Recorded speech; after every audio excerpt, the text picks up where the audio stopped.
You'll notice there's no background today. For those of you who've been paying attention to the show for any period of time, I try to be specific with my background usage, usually as a commentary on either the quality of an episode, in my opinion, or a quality of a work, or like the general, intonation I want to go with, like in terms of tone. I was looking through and I couldn't find any background that really worked for an episode this bad. I'll do some work on it. I swear. I'll try to find a background that adequately displays how much I think this episode sucks. So I think we're just going to go with the abyss for now. Let me give you a little perspective. Now, I don't exactly agree with other Star Trek fans on many points, actually, but I have never met anyone who likes Fury. I actually expect I'll get comments saying, "Oh, I like Fury," and that's cool. You should probably stop watching the episode, because I'm going to be doing nothing. Well, that's not true. I have one positive thing to say about this episode. One. It's not as bad. It's not as, like, jabbing needles into my temples bad as Q and the Gray or Threshold.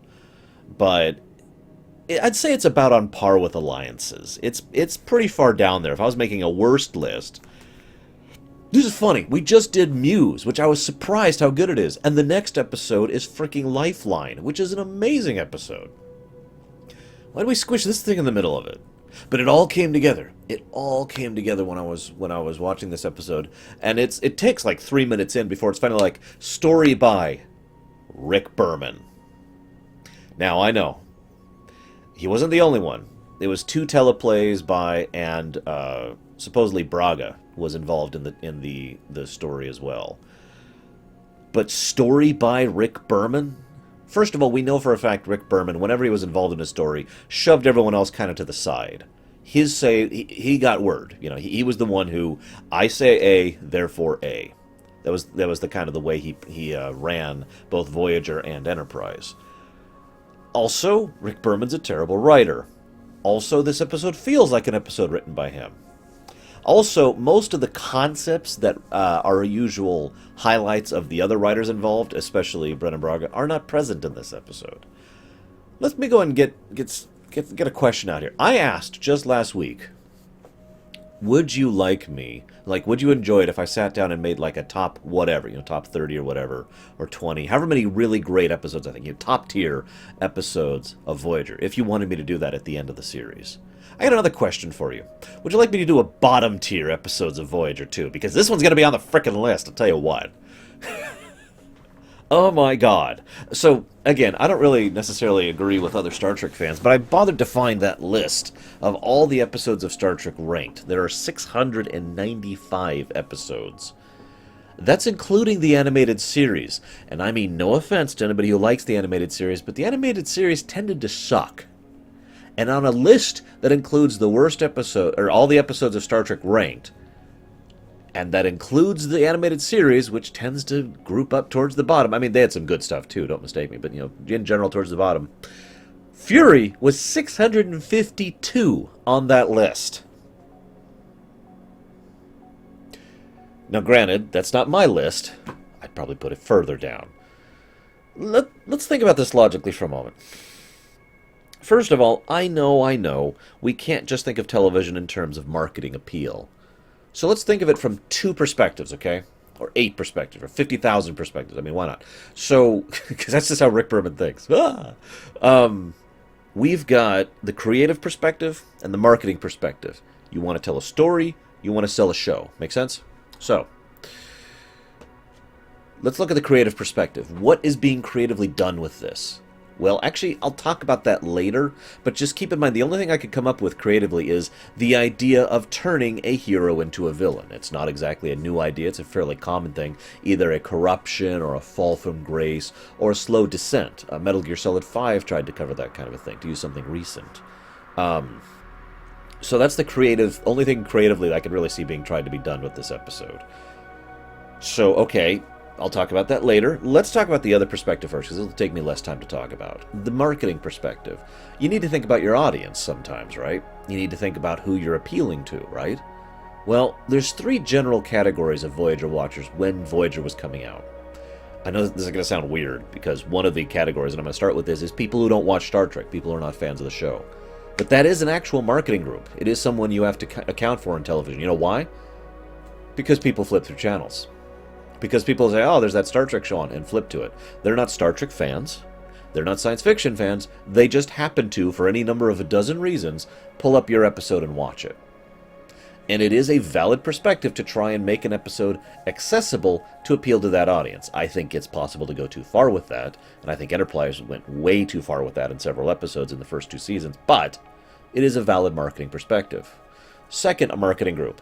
People who are new fans of the show, who've never even heard of Kes, who may have gone back and watched the old stuff, but overall are people who are fond of the series as it is now, not the series as it is then. And then the third marketing group is people who liked the series from the beginning or only liked the old stuff, but either way, older fans, who therefore would want to see the return of a character in a positive light, kind of like they did with Tasha Yar over on TNG. Now, this is the funny part, because none of these 3 groups are satisfied by this episode. People who've never seen this episode before are going to be completely uninterested or uninvested in this random schmuck of whatever that's going on, and, again, very poorly constructed, especially given the fact that most of the episode, in fact, the vast bulk of the episode occurs in the past. Oh, that brings me to point 2. The old fans, they're seeing all the crap that we don't really, we kind of moved on from, and they want to see Kes in a positive light, right? They want to see Kes return in a cool way. They at least want to see Jennifer Lyne, however you pronounce her name, return in a cool way. Not suddenly being crapped on as if she's just this deranged psycho killer. She actually played a better villain back in Warlord than she does here. Back in Warlord, she played a cunning, vicious, brutal bastard. And she did, the actress, Jennifer did, she did a great job of that. In this episode, she feels like she's constantly struggling with her lines. At almost every time, at almost every turn, she portrays someone who the actress doesn't understand her character, and it comes across in the performance and weakens the character as a result. But that itself is a sign of something I'll get to later. So she's not portrayed positively at all, which brings me to the new viewers who are like, who the hell's Kes? Oh yeah, she's that old chick. And then the episode is all about the old show and all about Kes. So all 3 possible marketing groups are looking at this episode like, what is this crap? Let's talk about the creative side of things. So, creatively, there's this concept I've talked about many, many, many times. It's called A to Z. And I love this concept because well-written works make this work perfectly. I myself have tried very hard to write this into my literary version of the Mega Man series. I know that's a weird way to go, and you're going to be like, oh, stop talking about your fan fiction. Screw you, it's my show, I'm going to talk about what I want to. Also, it's not a fan fiction, it's a replacement fiction. So the idea was for Dr. Light to very slowly, gradually go from benevolent, helpful doctor to basically the villain of the story. The villain of the Mega Man story. But that's why it's A to Z. It's like this. When you have to go from A to B, from one point to a next, it's not a big jump, is it? B seems perfectly reasonable from the perspective of A. N seems perfectly understandable and logical from the perspective of M. Very rarely will a well-designed character, or a real person for that matter, just leapfrog from I'm a good person to kill babies! Kill babies! That's not how a well-designed character arc works. They take steps, itty-bitty steps. And really good fictional works will have a character who will say, well, I will accept this compromise. Well, I will do this thing. And inch by inch, they'll go from, good person over here in A, all the way down to a villain at Z, or however far down the scale they go. And it doesn't have to be A to Z. It doesn't have to be 26 steps. The point is, it's a lot. It's many, many little steps as things get slowly more acceptable. You get slowly more used to doing these horrible things, and you slowly get to the point where you are more compromised. Right? What happens here is like the exact frickin' opposite of that. This is literally a jump from A to Z, and it is made more stark because we see Kes, our Kes, the Kes we frickin' cared about, actually portrayed as Kes in this episode. And then Fury Twat is portrayed as the Z.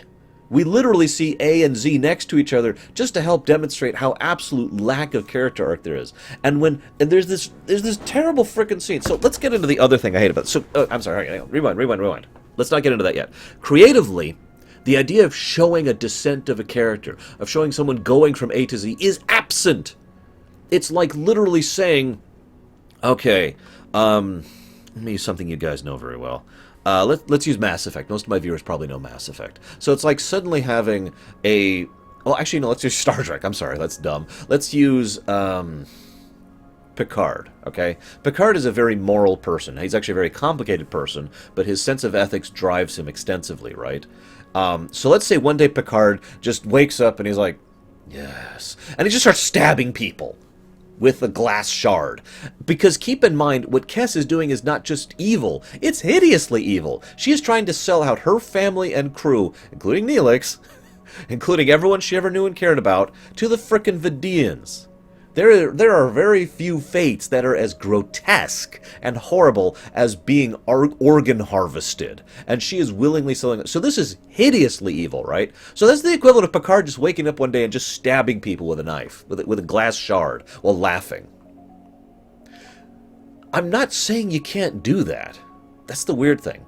What I'm saying is you can't have him just wake up and do it. You have to show the descent. And in order to do that properly, that takes time and investment and a good writer, and not Rick frickin' Berman. I'm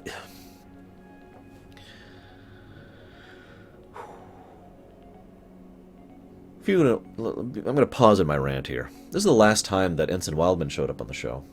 Fun fact. This is also the last time Kes showed up on the show, obviously.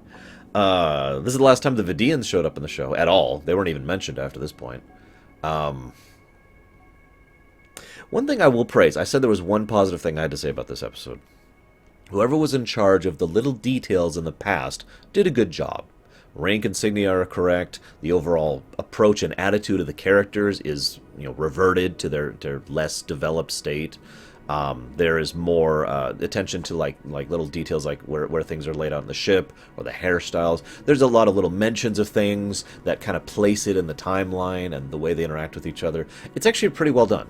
And it does do one good thing. It shows us a slice of the past we never saw. Because we're basically seeing events in between episodes, all the way back in Season 1. And that's kind of cool, and I like that. Okay, positivity over. Bah! Back to bashing! Gah! So, I got 3 questions for you. First, why is Kes willing to do this horrible evil thing? I know this is kind of the biggest one, but I just want to start with this. Because it's kind of important to understand. Now, her whole thing is, I wasn't ready for it. I was alone and scared, and so I've decided to come back and murder all of you in the most horrible way possible. There's no explanation given, really. I mean, they try to have a scene where she explains her motives. It's literally got all the framework of a typical, I'm going to explain my evil plan scene, but there's no explanation. It's actually kind of a really dumb confrontation, too. This is a woman who could destroy bulkheads without issue, and it's like, oh, no, I'm being stopped by phaser blasts.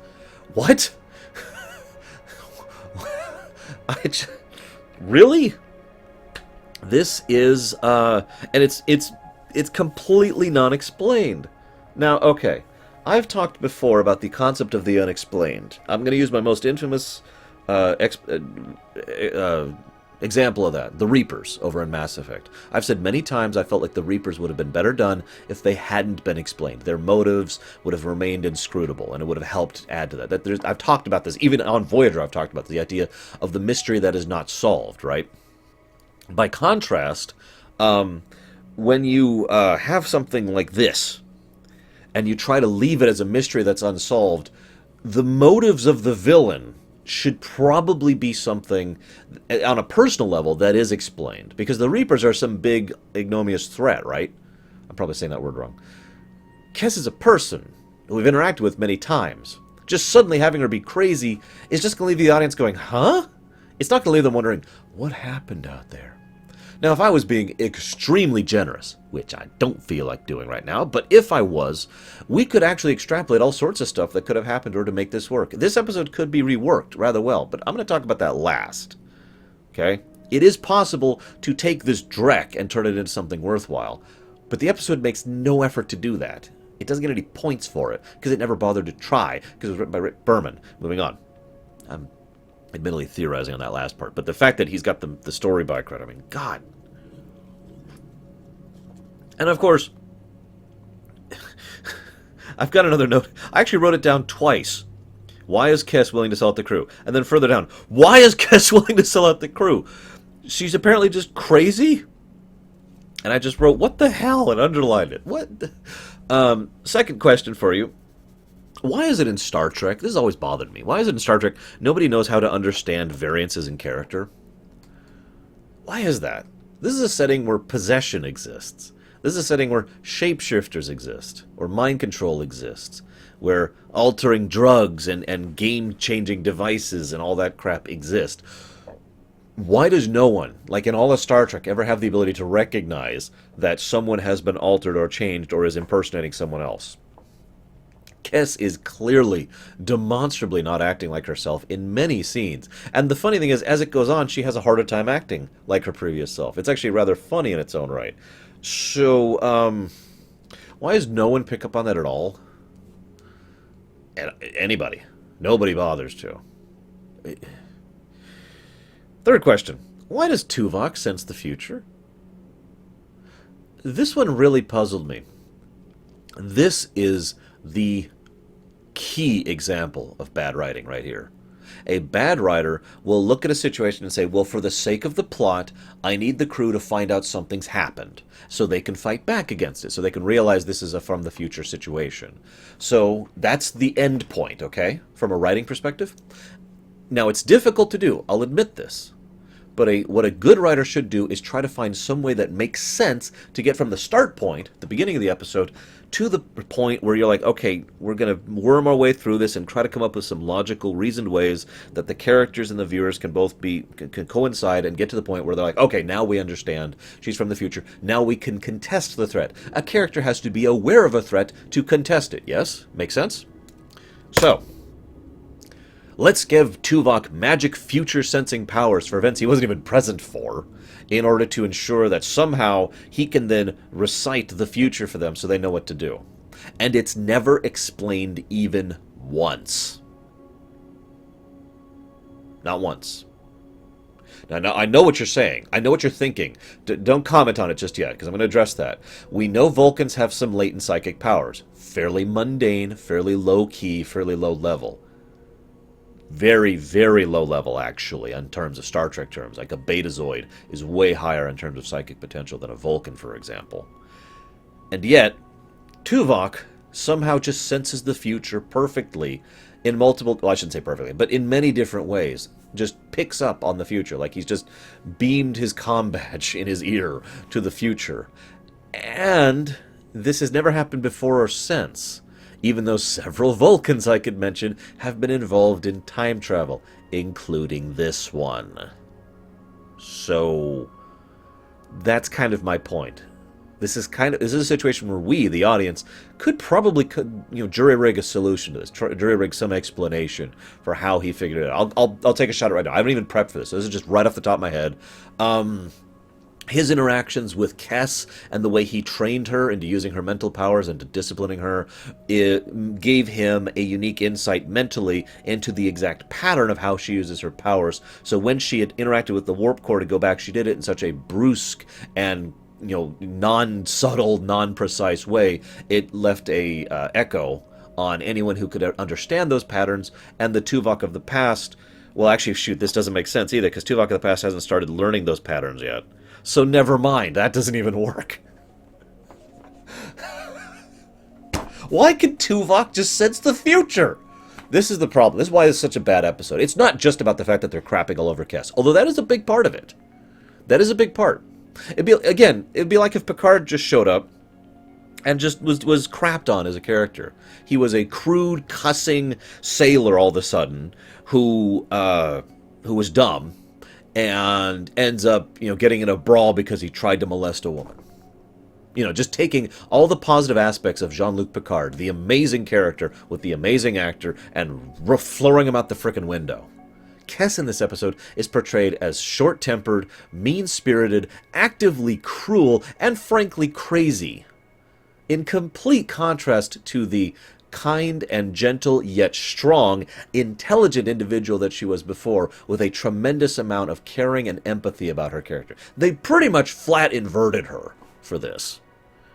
And so that's pretty bad. Let's talk about that alternate thing. Oh, hang on. Let's not talk about the alternate thing really quick. Let's talk about something more interesting.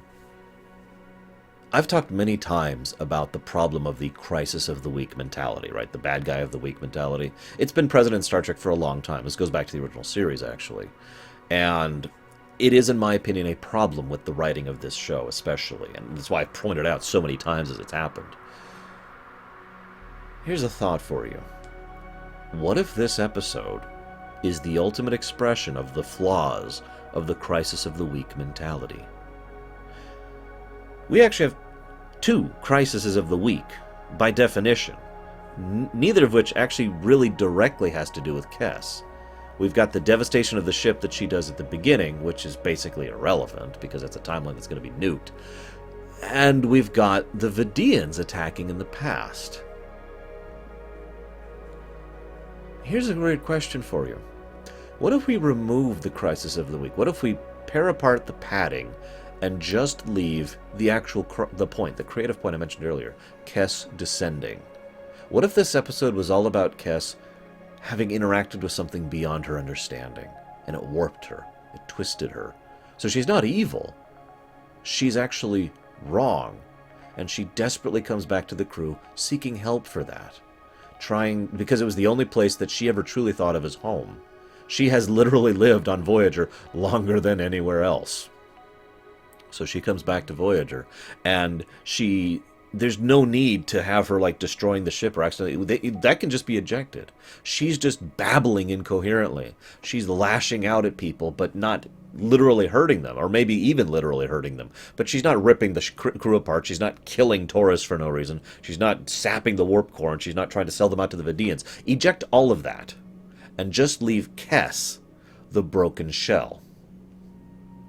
Have this be a representation of her having failed at ascending to a new life, that she didn't manage it, and have her be comforted through this, have her be taken care of through this.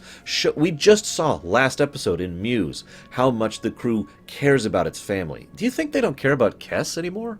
Granted, they don't mention her much, but that's more of a writing problem. I think they would still, in character, still actually care about this individual, and they kind of show that at the end of this episode.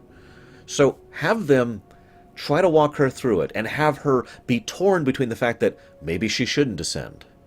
Maybe it's the wrong thing to do. I already failed, and have them try to get her to understand the idea of failure, because failure is a part of life. Failure is something we have to live with, and then decide what we're doing afterwards. Do we give up, or do we try again? Or do we try differently? Maybe we try to interact with her and get her to understand what she interacted with, and try to get what glimpse of beyond that she was at. We could even use this for frickin' foreshadowing for the future if we felt like it. You know, something that the crew is going to encounter. We could have it be that as she gets closer and closer to the crew, she realizes that what she really wants is to have that family feeling. And then you could segue that, because then people are like, oh, Kes is back. But no, because we can't afford it on the show, but more importantly, because Kes would want to give that sensation of family to others. And hence her giving the idea and the conclusion of she's going to remain corporeal for now, but she's also going to go and try to help others, like the other Ocampa, for example, and go and try to help them have the sense of family she has with the crew. And then maybe together they'll try to ascend again, and maybe they'll succeed this time. What do you think? I mean, this is, again, just kind of off the top of my head here. All I wrote down in my notes was the word alternate. It's just something that came to mind. You want to have the descent. Why not have the descent mean something? Why not have her abort the descent? That's a valid character arc, too. I'm going to be a darker and darker, and wait, whoa, what am I doing here? Because occasionally a character will get, like, to K, and they'll look at L, and they'll be like, whoa, that crosses a line. I don't want to go to L. And then they revert their way back up, you know? Why not have that happen? You could even, if you really wanted, have her descend all the way down. And then have this... Well, that gets into weird things I don't want to talk about, but you get the point, right? In short, what we have here is a crap episode because no effort was put into it. And it's on display that no real effort was put into it from a writing perspective. I have to add that the directing was actually pretty good. As I said, the set design and the acting was also pretty good, with the sole exception of poor Jennifer, who had no idea how to portray her character. The one scene she did pretty well was when she was Neelix was the only person who recognized something was up with her, and just slowly managed to get her to grin. And Jennifer does a great job of portraying someone who is literally angry at herself for letting herself smile. That was good in terms of the acting there. But I got nothing else. It's a crap episode. What do you want from me? Next week, at least, we'll be looking at a much better episode, often listed as like in the top 3 or 4 of episodes of Voyager. So I'm looking forward to that. For now, I'll see you next time, guys.